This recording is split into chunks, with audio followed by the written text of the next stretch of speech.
Hello everyone, welcome back to my channel. तो guys, आज हम एक्सप्लेन करने वाले हैं जिस मूवी को, उस मूवी का नाम है ब्लैक, जो कि एक तमिल मूवी है। शुरू करने से पहले अगर आपने हमारे चैनल को सब्सक्राइब नहीं किया है तो चैनल को सब्सक्राइब कर लीजिएगा और वीडियो पसंद आए तो लाइक करना मत भूलिएगा। चलिए शुरू करते हैं। कहानी की शुरुआत होती है 1964 से, जहाँ हम देखते हैं कि तीन लोग गाड़ी में कहीं जा रहे होते हैं। उनमें से एक कपल होता है, ललिता और गणेश, और उनका एक फ्रेंड होता है जिसका नाम मनोहर होता है। ललिता और गणेश घर से भागकर शादी के लिए आए होते हैं। मनोहर उनकी हेल्प करता है। मनोहर भी ललिता से प्यार करता है। मनोहर उनसे पूछता है कि तुम दोनों ने पहले बता दिया होता तो शायद मैं कुछ हेल्प कर पाता। मनोहर ललिता से पूछता है कि क्या मैं तुम्हारे पापा से बात करूं? ललिता कहती है कि वो हमारे रिश्ते के लिए कभी नहीं मानेंगे। गणेश मनोहर से कहता है कि अगर ललिता प्रेग्नेंट नहीं होती तो हम ये कदम नहीं उठाते। बारिश होने लगती है। रास्ते में एक गाड़ी खराब हुई होती है। मनोहर ड्राइवर से कहता है कि गाड़ी को साइड करो, हमें निकलना है। ड्राइवर मनोहर को साइड से निकलने के लिए कहता है। ड्राइवर की गाड़ी में एक स्टैचू होता है। ललिता की नजर स्टैचू पर पड़ती है। मनोहर गाड़ी को साइड से निकाल लेता है। मनोहर उनको अपनी हवेली पर ले जाता है और कहता है कि यहाँ के बारे में किसी को कुछ पता नहीं है, इसलिए तुम दोनों यहाँ सेफ रहोगे। शादी की तैयारी हो जाने के बाद मैं तुम्हें बता दूंगा। मनोहर वहां से चला जाता है। आगे हम देखते हैं कि मनोहर ड्रिंक करता है और ललिता के बारे में कहता है कि तुमने मेरे साथ अच्छा नहीं किया, मैं तुमसे बहुत प्यार करता हूँ, मैं तुम्हें किसी और के साथ नहीं देख सकता। मनोहर अपनी गन लेकर उनको मारने के लिए जाता है। तभी मनोहर को अजीब सी आवाज सुनाई देती है। मनोहर एक अंधेरे से गुजरता है। मनोहर को गोली की आवाज सुनाई देती है। मनोहर वहां जाकर देखता है, वहां पर ललिता और गणेश की लाश होती है जिसे किसी ने गोली मार दी होती है। कहानी 2024 में आ जाती है। पुलिस स्टेशन में एक लड़की का कॉल आता है जो हेल्प मांगती है। कॉल डिस्कनेक्ट हो जाता है। हम देखते हैं हमारी मूवी के मेन लीड को, जिसका नाम होता है बसंत। बसंत पुलिस स्टेशन में होता है। बसंत पुलिस ऑफिसर से कहता है कि जो हुआ अगर मैं वो आपको बताऊंगा तो आपको मेरी बातों पर यकीन नहीं होगा। ऑफिसर बसंत से कहता है कि तुम्हारी वाइफ ने पुलिस को कॉल करके हेल्प मांगी। जब हम उस जगह पर पहुंचे तो वहां सिर्फ तुम ही थे। तुमने हमारे साथ कोऑपरेट नहीं किया और भागने की कोशिश की। अब तुम कह रहे हो कि तुम्हें अपनी वाइफ को ढूंढना है। बसंत ऑफिसर से कहता है कि आपको पता नहीं है कि वहां पर क्या हुआ है। आप मुझे किस बेस पर यहाँ पर रखना चाहते हैं? क्या मेरी वाइफ ने ये कहा था कि उसका हस्बैंड उसे परेशान कर रहा है? ऑफिसर बसंत से कहता है कि 7 साल की शादी में अगर वाइफ मिसिंग हो जाए या वाइफ को कुछ हो जाए तो पहला सस्पेक्ट हस्बैंड ही होता है। ऑफिसर बसंत को जेल में डालने के लिए कहता है। बसंत सोचता है कि मेरी वजह से वो गायब हुई है। कहानी 48 घंटे पीछे जाती है, जहां हम देखते हैं कि बसंत की वाइफ अरण्या अपनी फ्रेंड प्रभा से बात कर रही होती है। प्रभा अरण्या से पूछती है कि तुम दोनों में सब ठीक है ना? अरण्या कहती है कि शुरू शुरू में सब कुछ ठीक ही लगता है, पर बाद में प्रॉब्लम्स बढ़ने लगती है। मुझे डर है कि कहीं बसंत ब्रेकअप के लिए न कह दे। प्रभा अरण्या से कहती है कि बसंत ऐसा नहीं कर सकता। तभी अरण्या की बाकी फ्रेंड्स वहां आ जाती है। आगे हम देखते हैं कि वो सब क्लब में होते हैं। बसंत भी अपने फ्रेंड के साथ वहां आ जाता है। क्लब में एक लड़का जानबूझकर लड़कियों से टकरा जाता है और सॉरी कहता है। बसंत ये सब देख लेता है। हम देखते हैं कि बसंत एक रूम में होता है। तभी वहां प्रभा आ जाती है। इधर अरण्या अपने फ्रेंड के साथ डांस कर रही होती है। आगे हम देखते हैं कि वही लड़का प्रभा से जानबूझकर टकरा जाता है और प्रभा को सॉरी कहता है। बसंत उस लड़के को पीटता है। आगे हम देखते हैं कि सुरेश उन दोनों से कहता है कि मैंने बात को सेटल कर दिया है, तुम दोनों घर जाओ। वो दोनों जा रहे होते हैं। अरण्या बसंत से कहती है कि तुमने सबका मूड खराब कर दिया, ऐसा तुम ही कर सकते हो, तुम नशे में थे इसलिए तुम्हें पता नहीं है कि तुमने क्या किया है। बसंत कहता है कि मैंने उसे इसलिए नहीं पीटा क्योंकि मैं नशे में था। तुम्हें नहीं पता कि वो लड़का कैसा है, मैंने जो किया सही किया। अरण्या बसंत से कहती है कि मुझे इसके बारे में और कोई बात नहीं करनी। इतने में 2 लड़के बाइक पर आते हैं। एक लड़का उनकी गाड़ी के शीशे पर मारता है। ये लड़का वही क्लब वाला होता है जिसे बसंत ने पीटा था। वो लड़का बसंत से कहता है कि तुमने गलत इंसान से पंगा लिया है, तुम जिंदा नहीं बचोगे। वो लड़के वहां से भाग जाते हैं। आगे हम देखते हैं कि बसंत अरण्या से कहता है कि हम यहाँ 1.5 साल से रह रहे हैं, इतने छोटे से मैटर की वजह से हम घर में कैद होकर नहीं रह सकते। अरण्या बसंत से कहती है कि वो छोटा मैटर नहीं था और ये सब उस वजह से नहीं है, इतने टाइम से हम वेकेशन पर नहीं गए हैं, मेरे पास प्लान है, हम अपने नए घर में कुछ दिन के लिए चलते हैं। बसंत मान जाता है।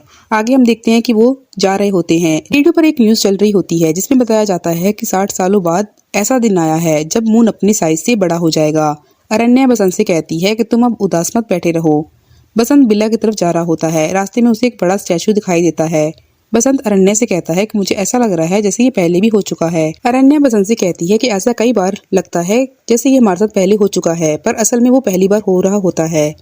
आगे हम देखते हैं कि वो एक नए विला में आते हैं जहां उन्होंने नया घर लिया होता है। ब्रोकर उसे बताता है कि आप पहले क्लाइंट है जिन्होंने यहाँ घर लिया है। वहाँ पर एक ही वॉचमैन होता है। वो दोनों घर देखते हैं। ब्रोकर उनको बताता है कि यहाँ लाइट बिल्कुल नहीं जाती, अगर जाती भी है तो उसी वक्त आ जाती है, यहाँ बैकअप ऑन रहता है, आपको यहाँ कोई प्रॉब्लम नहीं होगी। अरण्या कहती है कि हम यहाँ सिर्फ 4 दिन के लिए आए हैं।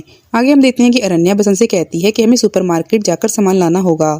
बसंत अरण्या से कहता है कि तुम घर से सामान क्यों नहीं लाई। अरण्या बसंत से कहती है कि घर में सामान नहीं था। अरण्या बसंत को जबरदस्ती सुपरमार्केट ले जाती है। आगे हम देखते हैं कि वो दोनों सुपरमार्केट में होते हैं। तभी उनको वही क्लब वाला लड़का अपने किसी फ्रेंड के साथ मिलता है। वो लड़का उन दोनों से माफी मांगता है। बसंत उस लड़के से कहता है कि मैंने भी ज्यादा ही कर दिया था। वो दोनों बाहर आते हैं। बसंत की नजर उस लड़के की बाइक पर पड़ती है। वो लड़का अपने फ्रेंड के साथ बाहर आता है। बसंत उस लड़के से पूछता है कि क्या ये तुम्हारी बाइक है। वो लड़का हाँ कहता है। बसंत बाइक की हेडलाइट को तोड़ देता है और उस लड़के से कहता है कि तुमने मेरी गाड़ी का कांच तोड़ा था और मैंने तुम्हारी बाइक का हेडलाइट तोड़ दिया, अब हिसाब बराबर हुआ। उस लड़के को गुस्सा आता है। लड़के का फ्रेंड उसको रोकता है। बसंत अरण्या के साथ वहां से चला जाता है। आगे हम देखते हैं कि दोनों विला पहुंचते हैं। वहां पर वॉचमैन नहीं होता। उनको अपने घर के बाहर एक गिफ्ट मिलता है। उस पर बसंत का नाम लिखा होता है पर भेजने वाले का नाम नहीं लिखा होता। वो गिफ्ट को खोलकर देखते हैं। उसमें एक पेंटिंग होती है। अरण्या बसंत से पूछती है कि तुम्हें ये किसने भेजा है। बसंत कहता है कि मेरे किसी फ्रेंड ने भेजा होगा। अरण्या बसंत से कहती है कि ये पेंटिंग बहुत ही महंगी लग रही है। बसंत अपने ग्रुप में उस पेंटिंग की फोटो डाल देता है और पूछता है कि ये किसने मुझे गिफ्ट किया है। आगे हम देखते हैं कि वो दोनों रोमांस कर रहे होते हैं। तभी डोर बेल बजती है। डोर पर सुरेश होता है। बसंत सुरेश से पूछता है कि तुम यहाँ क्या कर रहे हो। सुरेश बसंत से कहता है कि तुम्ही ने मुझे कॉल करके बुलाया है। बसंत सुरेश से कहता है कि मैंने तुम्हें कॉल नहीं किया। सुरेश बसंत से कहता है कि तुम्ही ने मुझे कॉल करके यहाँ बुलाया, मैं अभी तुम्हें अपना फोन दिखाता हूँ। सुरेश कहता है कि मेरा फोन गाड़ी में ही रह गया। बसंत सुरेश से कहता है कि मैंने सिर्फ मैसेज भेजा था और ये जानना चाहता था कि ये पेंटिंग मुझे किसने भेजी है। सुरेश उससे पूछता है तो क्या ये प्रॉब्लम है। अरण्या सुरेश से कहती है कि गिफ्ट पर भेजने वाले का नाम नहीं है, क्या ये अजीब नहीं है। सुरेश बसंत से कहता है कि पेंटिंग महंगी लग रही है, गिफ्ट भेजने वाले का नाम नहीं है, तो इसमें कुछ तो गड़बड़ लग रहा है। कुछ देर वो बातें करते हैं और सुरेश वहां से जाने लगता है। सुरेश बसंत से पूछता है कि क्या यही तुम्हारी प्रॉब्लम थी जिसके लिए तुमने मुझे कॉल करके यहाँ बुलाया था। बसंत सुरेश से कहता है कि मैंने तुम्हें कॉल करके नहीं बुलाया।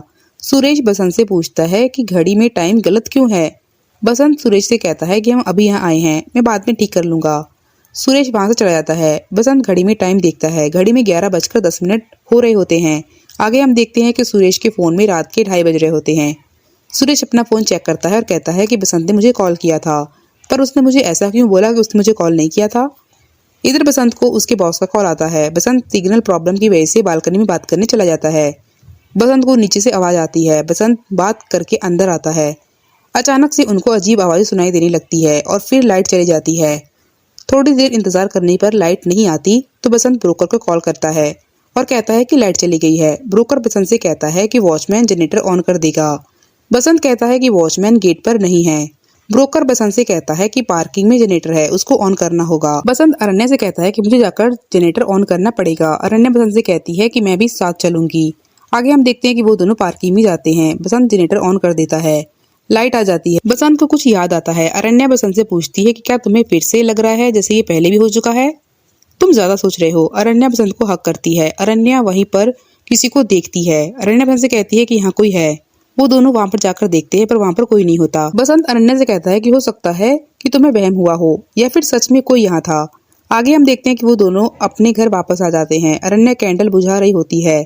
तभी वो विंडो से किसी दूसरे घर की लाइट ऑन दिखती है। अरण्या बसंत से कहती है कि ब्रोकर ने कहा था कि यहाँ सिर्फ हम दोनों ही हैं, तो फिर उस घर में कौन है। बसंत कहता है कि हो सकता है कि कोई हमारी तरह अचानक यहाँ आ गया हो। बसंत को वॉचमैन का कॉल आता है जो उसे बताता है कि मेरे पौधे की तबीयत खराब हो गई थी, इसलिए मुझे वहां जाना पड़ा। बसंत वॉचमैन से पूछता है कि हमारे घर के पास कोई रहने आया है क्या। वॉचमैन कहता है कि नहीं, आपके अलावा यहाँ किसी और ने घर नहीं खरीदा है। तभी उन दोनों को वही आवाज सुनाई देने लगती है। अरण्या बसंत से कहती है कि मैंने ऐसी आवाज पहले कभी नहीं सुनी। बसंत अरण्या से कहता है कि मैं देख कर आता हूँ। बसंत बाहर आता है। बीच में अंधेरा होता है। बसंत अंधेरे को पार करता है तो वो देखता है कि उस घर की लाइट बंद है। बसंत को घर के बाहर एक जली हुई सिगार मिलती है। बसंत वापस घर आ जाता है। अरण्या बसंत से पूछती है कि वहाँ कौन है। बसंत कहता है कि वहाँ कोई नहीं है, लगता है कोई हमारे साथ जानबूझकर ये सब कर रहा है। बसंत को उसी क्लब वाले लड़के पर शक होता है। अरण्या बसंत को बताती है कि उस घर की लाइट फिर से ऑन हो गई है। वो दोनों साथ में चेक करने के लिए अंधेरे को पार करके उस घर के पास जाते हैं। बसंत विंडो से घर के अंदर देखने की कोशिश करता है। बसंत को घर के अंदर वही पेंटिंग दिखाई देती है जैसे उसे गिफ्ट मिली थी। बसंत हैरान हो जाता है। तभी अरण्या बसंत से कहती है कि यहाँ कुछ गड़बड़ है। सिर्फ ये घर हमारे घर जैसा नहीं है, बल्कि यहाँ का हर सामान हमारे घर जैसा है। वो दोनों घर के अंदर देखने की कोशिश करते हैं। वो दोनों खुद को घर के अंदर देखकर डर जाते हैं और वहां से भाग जाते हैं। अरण्या का पैर गमले से लग जाता है और गमला गिर जाता है। वो दोनों वापस अपने घर आ जाते हैं। अरण्या बसंत से कहती है कि वो हमारे जैसे कैसे दिख सकते हैं। बसंत अरण्या से कहता है कि मुझे लग रहा है कि कोई हमारे साथ मजाक कर रहा है। मुझे घर के बाहर की जली हुई सिगार मिली। अरण्या बसंत से कहती है कि ये वैसी ही सिगार है जो मैंने तुम्हारे लिए मंगवाई थी। ये इंडिया में नहीं मिलती, मैंने अपने फ्रेंड से ये मंगवाया है। ये हमारा ही है। बसंत कहता है कि ये कैसे हो सकता है। बसंत कहता है कि ये सब वैसा ही हो रहा है जैसे उस घर में हो रहा था। बसंत विंडो से बाहर देखता है और उसे गमला गिरा हुआ दिखाई देता है। वो दोनों डर जाते हैं। दोनों गाड़ी में बैठ जाते हैं और भागने की कोशिश करते हैं, पर वो हर बार अंधेरा पार करने के बाद एक ही जगह पहुंच जाते हैं। बसंत अरण्या से कहता है कि मुझे लगता है कि हम बड़ी प्रॉब्लम में फंस गए हैं। आगे हम देखते हैं कि वो दोनों घर वापस आ जाते हैं। पेंटिंग टूटी हुई होती है। अरण्या बसंत से कहती है कि हमें वापस इस घर में आना ही नहीं चाहिए था। अरण्या पुलिस को कॉल करती है, पर कॉल बीच में ही कट हो जाता है। बसंत सुरेश को कॉल करता है और कहता है कि जब से तुम यहाँ से गए हो तब से यहाँ प्रॉब्लम शुरू हो गई है। सुरेश बसंत से कहता है कि मैं तुम्हारे घर नहीं आया था। बसंत सुरेश से पूछता है कि क्या तुम सच कह रहे हो। सुरेश हाँ कहता है। बसंत अरण्या को बताता है कि सुरेश ने कहा कि वो हमारे घर नहीं आया था। अरण्या कहती है कि ये कैसे हो सकता है। बसंत कहता है कि सुरेश ने कहा था कि मैंने उसे कॉल करके बुलाया था, जबकि मैंने तो सुरेश को कॉल किया ही नहीं था। हो सकता है कि सुरेश इस कॉल की बात कर रहा हो। तभी बसंत की नजर पर्दे में लगे आग पर पड़ती है। बसंत आग को बुझा देता है। अरण्या बसंत से कहती है कि लाइट आने के बाद मैंने सारी कैंडल को बुझा दी थी, तो फिर ये कैसे जलने लग गई। मुझे लगता है कि उन लोगों ने ही पेंटिंग को तोड़ा होगा। उनको गाड़ी की आवाज सुनाई देती है। वो विंडो के बाहर देखते हैं। अरण्या बसंत से कहती है कि सामने वाले घर में पर्दे में आग लग गई है। बसंत कहता है कि उनके साथ वैसा ही हो रहा है जैसा हमारे साथ हो रहा है। बसंत घर की लाइट बंद करके फिर चला देता है और कहता है कि अगर वो हमारी तरह सोचते हैं तो उनके घर की लाइट भी थोड़ी देर के बाद बंद होकर चलने लगेगी। वो दोनों देखते हैं। थोड़ी देर में उस घर की लाइट बंद होकर वापस चलने लगती है। बसंत कहता है कि हमें एक दूसरे से बात करनी होगी ताकि हम इनसे बाहर निकल सकें। वो दोनों अंधेरे को पार करके घर में जाते हैं और बसंत एक लेटर डोर के नीचे घर में फेंक देता है। वो दोनों वापस घर आते हैं। उनको घर के अंदर वही लेटर मिलता है।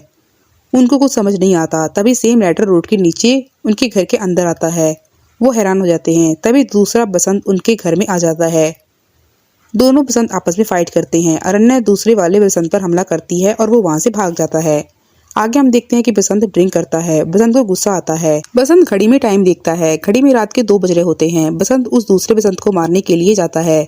अरण्या बसंत के साथ अंधेरे को पार कर लेती है। अरण्या बसंत को रोकती है, पर बसंत नहीं मानता। बसंत घर के अंदर देखता है। अरण्या जमीन पर होती है और बसंत उसे उठाने की कोशिश करता है। बसंत की नजर उस घर में लगी घड़ी पे पड़ती है। उसमें 1:30 बज रहा होता है।